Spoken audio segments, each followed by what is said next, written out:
So welcome everyone to our December episode of Women Leaders in Customer Success on behalf of myself and Practical CSM. I can't believe this episode is the last of our year, and because it is that, I wanted to especially thank all our guests who have participated this year. I think we've had a great roundup of different kind of topics. We've talked about personal growth stories, we talked about diversity, and then we've also brought you some best practices on how you can drive results and outcomes from your CS team. Obviously, even if it is today the last of our series for the year, I am really super excited for this conversation because I have the pleasure of introducing you to Marija as my guest. And we'll be talking about a topic that I don't think we've done a lot of discussions around before, because it is sort of a unicorn topic, because we're going to be talking about leading CS in hypergrowth companies. So I am super excited to hear what lessons we can learn from Marija, and hope you're all excited as I am to dive into this. So Marija, thank you for taking part with us. I know you're a very active member in the CS community, but it would be probably nice for the people to still hear a little bit about your story and your background. So could you tell us to the audience a little bit more about yourself? Yes, sure. And thank you, Mina, for inviting me. It's just a pleasure to be here in December before we all break for holidays. Indeed. I like to say for myself that I'm a musician turned tech, just because my educational background was in music performance. And then I turned to business during my postgraduate research as I was exploring kind of the benefits of art and arts education for business, like especially for authentic leadership. As I did that, I realized, well, I kind of don't have business experience and I want to research it. So it's good for me to get some experience. And I pivoted in my career, almost kind of fell in love with the whole world of business. And I found myself in SaaS in the implementation department of a payroll company in a project management office. And that's how I started like career in customer experience. And I could say that now I'm a customer success leader with around a decade of experience in various types of companies, from privately owned scale-ups to some big tech and bootstrapped organizations. So as a people leader, I would say that my most prominent experience was leading teams through hyper-growth environments. So I'm happy to talk about it today. And the most recent thing is, I founded my own or partnership consultancy where I provide early stage leadership for customer success. And just the last part, probably, as this is like the series of women leaders, I may probably say that I'm the founder of Women in Customer Success, a podcast and a Power Up part of it, which is a platform for women who want to grow in their customer success career through various masterclasses and mentoring, etc. Happy to be here. You. And for those of you who haven't checked that out, go and check out her podcast. I did appear on very, very early part of the series, and also the Power Up mentoring is wonderful. I've made some great connections through there. So I just heard you say you founded your own business recently, and I did notice that you've taken a different direction. So maybe you wanted to share a little bit about that, because I think that's a very interesting part of business that you've done. So for the benefit of the audience, could you share a little bit more about that? Sure. I co-founded fractional SaaS consultancy with my business partner, Kate Forgione, who probably people know something about, but she's actually the founder of Customer Success Network. She was also one of the early guests in my podcast, so we know each other for years. And we saw a need in the market, like early stage startups are very often facing some particular challenges in organizational design and hiring great leaders. And that's the stage that should propel companies for growth. But sometimes if the leaders are not relevant or not appropriate for the organization, that growth can be slowed down. So in order to kind of de-risk hiring for full-time employees, if a company is not ready for it yet, we provide kind of on-demand fractional leadership services for those early stage startups. So we we come into the organization, we are part of the organization working on a fractional basis, meaning, just a fraction of a week, let's say, for a particular time period.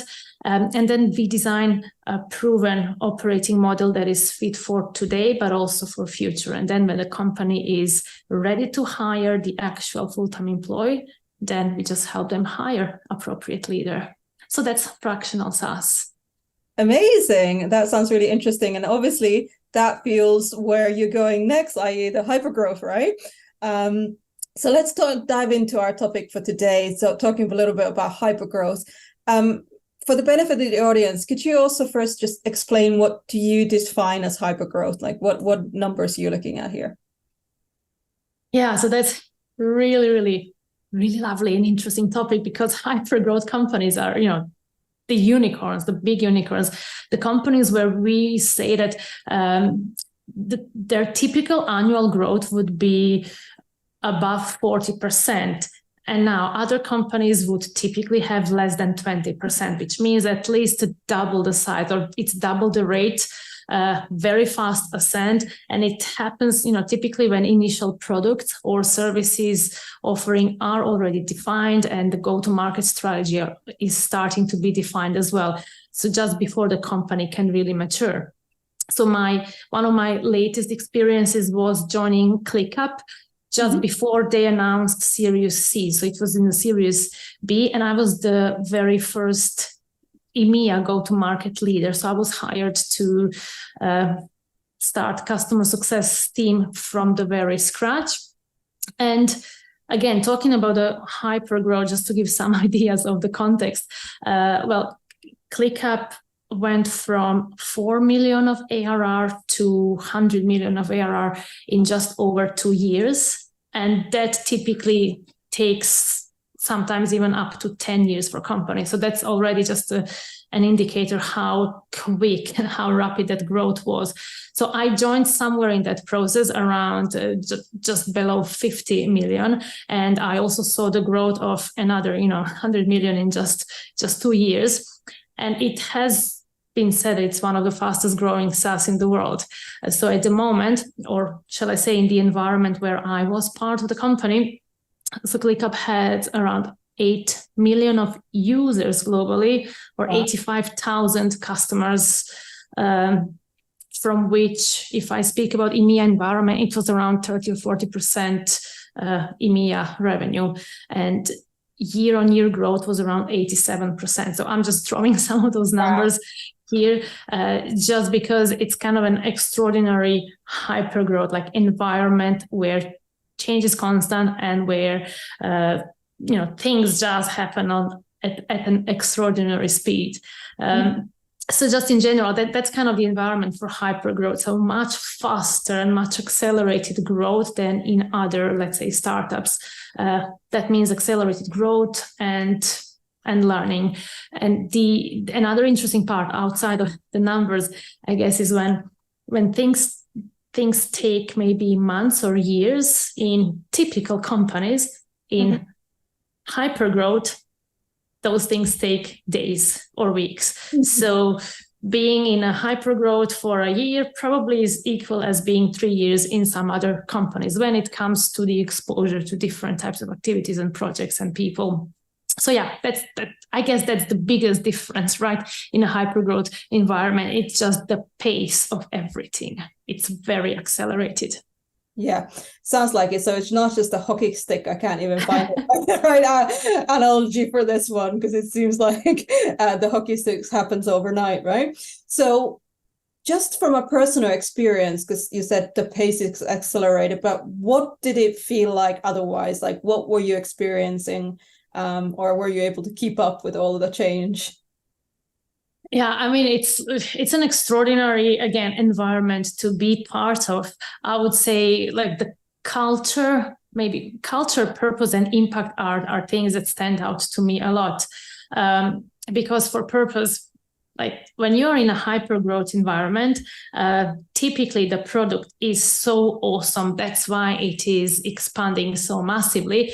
But also the team and people around you, they all have that sense of purpose. And when you are coming as a part of that team. Like everybody are so driven for the same mission. So as I joined as a first EMEA leader, I was also integral in building not only my customer success team, but the EMEA culture. And that was extraordinary to just be part of it as well. Because from one person, we grew to maybe 130 people within the year. So, I managed to see that growth and that journey and constant people joining and, trying to remember their names. So having be like that's kind of the fun part of it. It's just so amazing. You have the first Christmas lunch with 6 of you. And then the year after, it's already, a big company Christmas party with 130 people. And you're realizing, oh, I was the first one. I knew everybody. Now I kind of can't remember everybody's name. It's kind of cool. But then being in hypergrowth is also so rewarding from the aspect of that learning and growth, because you're just seeing so many new things happening. And I know we'll speak about it later, but that change is something continuous, and you're just exposed to so many different types of strategies and environments. And that also means that you can have an impact. So being in that type of company, especially early on, means that you are taking part in decision-making processes, either global or for the region, but you are there. You're not just doing what somebody else has said. You are really having a seat at a table. And that also means that in a way you are shaping the direction of the company, especially when you join early on. So yeah, it's like emotionally, it is a roller coaster always. It is just so many amazing things as part of being a hypergrowth. There are also some challenges, of course, but overall, it is such an extraordinary environment to learn at a very high pace. It's the accelerator of all of it, right? And interesting, you mentioned the culture part of it, that everyone believes in the mission. It recently read Stephen Bartlett's book, who talks a lot about that early leadership and that cult-like mentality when you start in a hypergrowth environment, right? You're right, but also if I can say yes, kind of cult-ish. Sometimes seems like elite as well, because then early on, founders especially are trying to poach people only from some, amazing companies out there, let's say from Google, Amazon, Salesforce. And then you kind of find yourself surrounded by all of those amazing and smart people coming from world's best companies. And then you all are now building something new. So yeah, it's also a privilege as well. And it has to be a little bit of cultish as well. So because you need to get people in a way, you need to build a culture that is like extraordinary for others just to leave everything else and come enjoy and, be 100% into it, because that's kind of the drive that you very often have to have in hypergrowth. And even in that sort of early startup mentality where nothing quite works like it's meant to, although and you kind of have to fake it till you make it. But that could be part of the challenge. But what kind of other challenges did you face, and were you able to, in this pace, address them, or what would you say to that? That's a really interesting question, because yes, you can address many challenges, but you just have to intentionally prioritize which ones are you addressing, and know that you can't possibly solve them. And very often you may not be able to solve them at all. You just need to kind of go along to those challenges. So one of the biggest and nicest challenge to have is too many customers. Just the number of customers, because of the huge rates of growth, that just means that there is a huge number of accounts that is going through customer success teams. So when you're leading customer success team, every CSM are getting every week a number of new accounts. And then you have to manage them emotionally as well, because we know that CSMs want to do the best for their customers. Right. So how do they deal with the pace of having constant increase in their books of businesses? That means that very often you are changing your strategy. Now, in my time at ClickUp, I think that we were changing strategy probably every 6 months, Right. which was based on the growth. So how does that look like? You design how new strategy has to look like, and then you start implementing the new strategies. But that doesn't happen overnight, because there are so many parts of the processes, methodologies, and tech very often that has to be aligned with other departments in order for you to just operationalize one strategy.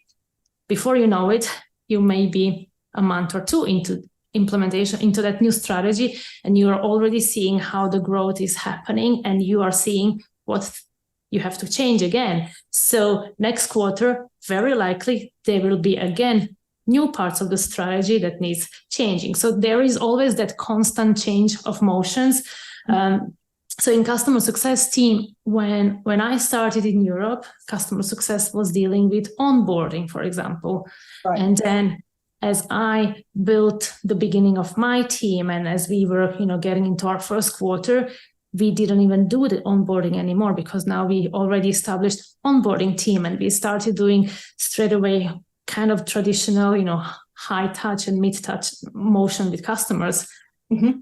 The next quarter, when we realized we are having way too many accounts for CSMs to do the high touch motions, that meant that we now needed to start hiring for more of a scale motion. So that was already quarter 3 and quarter 4.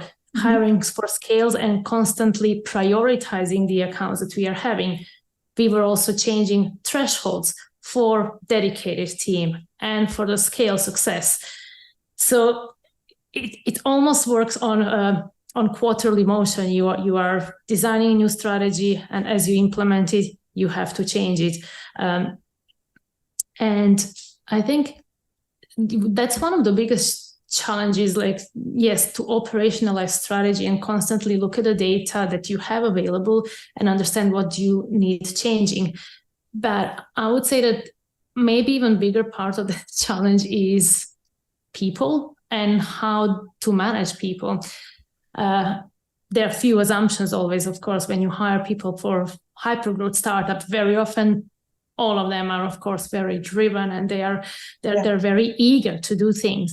But still, that change is something that they haven't seen before, very likely. So how to manage team to, deal with customers, knowing that they can't help all of them customers on a let's say weekly basis as they previously did. Like, they could be amazing CSMs, but now in this environment, they need to learn to prioritize many of their accounts.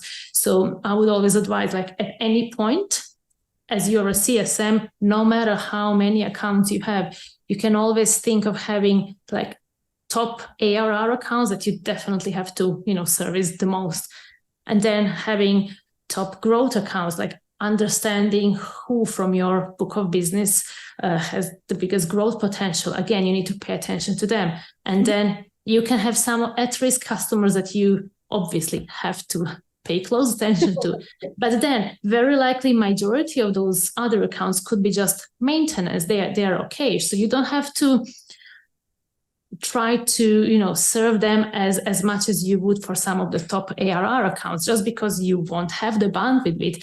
So it was just a constant, almost reassurance to CSMs that they are trying their best and they are doing a good job, but that doesn't mean always having exactly same level of service to all of their customers. So just teaching them again how to tier between their accounts and how to prioritize, because there are, again, constant influx of new accounts coming in. So what I would say, how did I address some of those challenges? First thing for me is always just, trusting the team and letting them know always, you're hired for a reason.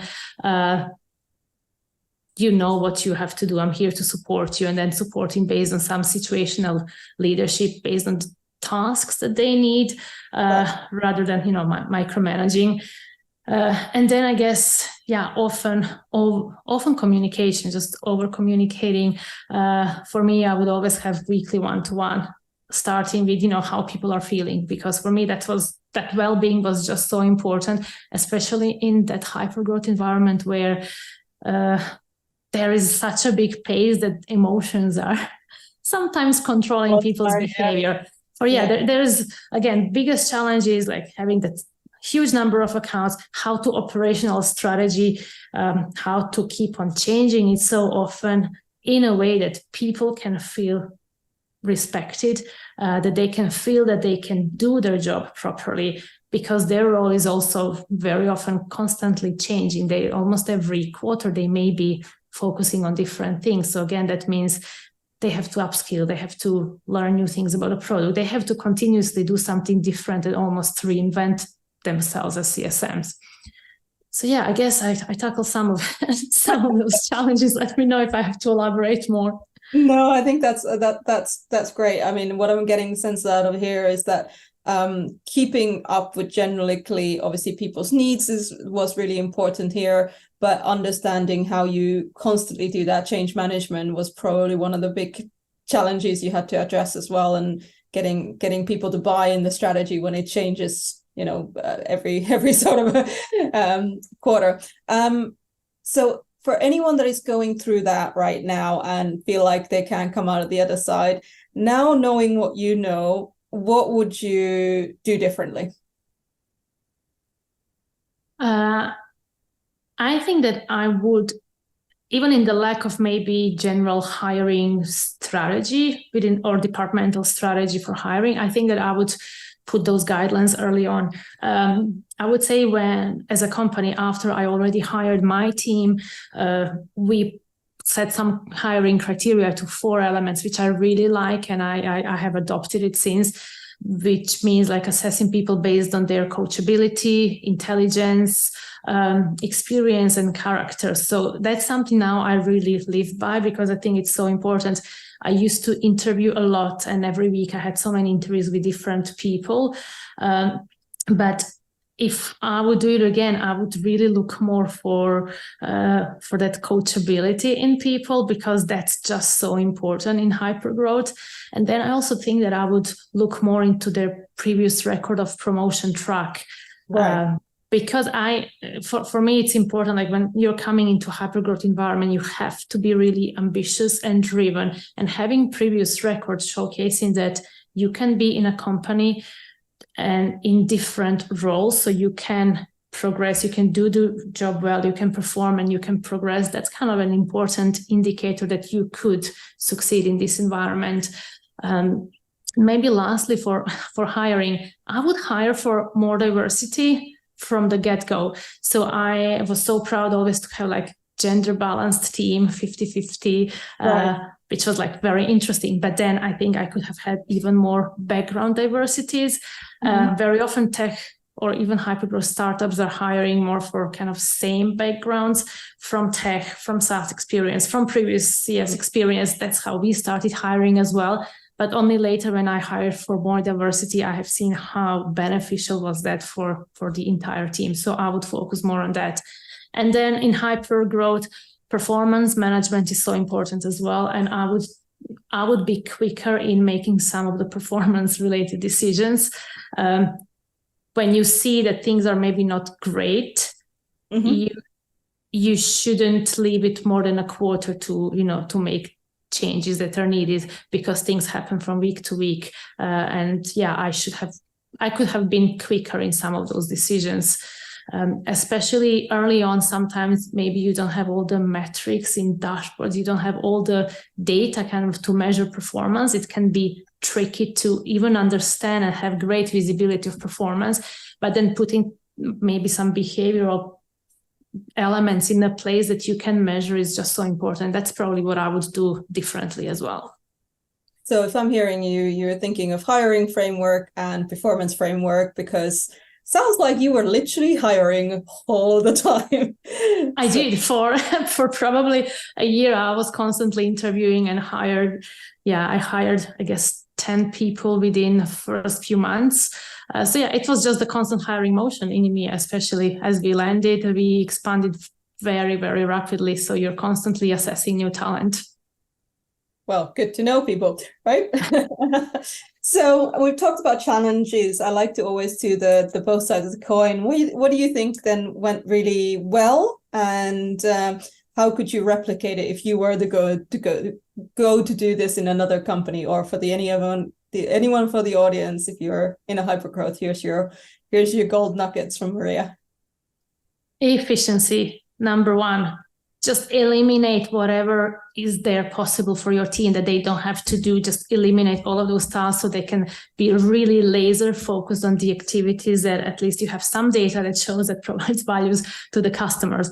Mm-hmm. When it comes to keeping track with internal meetings and internal learnings, like as short as possible, when meeting needs to happen, 30 minutes by default, no more than that, and having some of those kind of time management practices to allow CSMs to have time, like focused time in a week when they don't have to look at emails or anything else. Just because everybody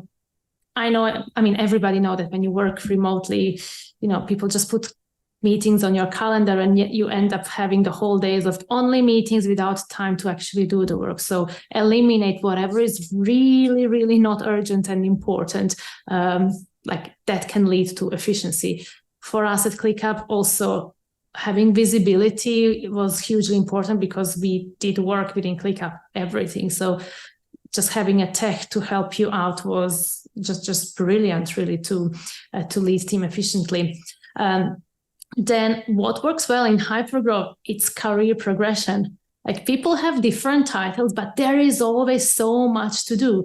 So if you are a person who is pointing the problems only, that's okay, but it is not gonna get you anywhere until you come up with ideas and solutions. But as soon as you do, there is so many career opportunities, those new career breaks and roles can open up so quickly. And that's one of the things that I'm also proud of. I managed to promote few members of my team and create roles that existed at that moment but hasn't existed for a month before. We were just creating the business case for the different roles based on people's skills. So all of that is possible in a hypergrowth just because there is always so much to do, and that's really amazing. Another thing that I would say, especially from EMEA perspective, is the partnership. So I had absolutely amazing partnership with my sales, marketing, services, or advocacy leaders. So being part of that go-to-market leadership team in EMEA also just meant we could experiment with lots of things that very often became global. And that's the partnership that, as a customer success leader, I always valued a lot.